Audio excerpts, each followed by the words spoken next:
As organizations build business cases for more sustainable operations, generating value through creating sustainable products is an opportunity that companies can easily miss. In part, this is because costs often increase, at least initially, when switching to more sustainable inputs. But there are easy steps companies can take to begin integrating sustainability and circularity into their products that can create business value. Okay, I can make my product thinner, I can make my product lighter, and I'm doing this for the environment. I'm benefiting the environment. So there's a win on multiple fronts. Nick Abatello is a senior engineer at Dell Technologies, and he's been leading their sustainable product design efforts. They started small by deconstructing their existing products and cataloging their constituent materials. From there, they set off to find more sustainable sources of those materials. The first thing we try to do is map our supply chain. Who's already in our supply chain? Where is our stuff coming from? And then that gave us some clues, right, about what to do. It's just establishing those relationships with those producers and finding out what's available. Sometimes it's as easy as just asking.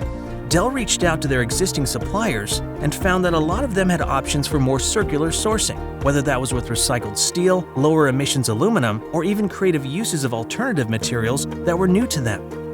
My first project was working on recycled carbon fiber. That was my first sustainability project. I didn't know it was a sustainability project at the time. Hey, there's all this recycled stuff that's not, that's being scrapped during the manufacturing process of aerospace parts.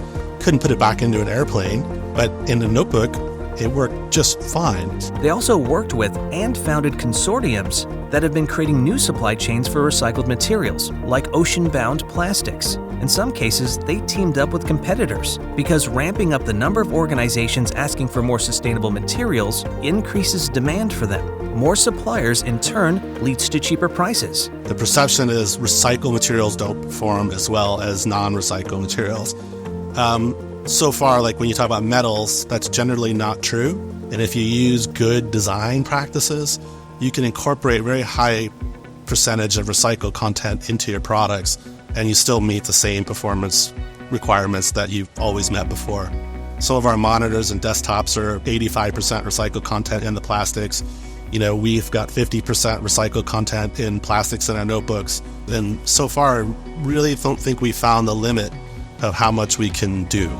Dell's culture of innovation and a desire to go circular allowed them to be a first mover, but other organizations can borrow from their processes and benefit from the easy wins.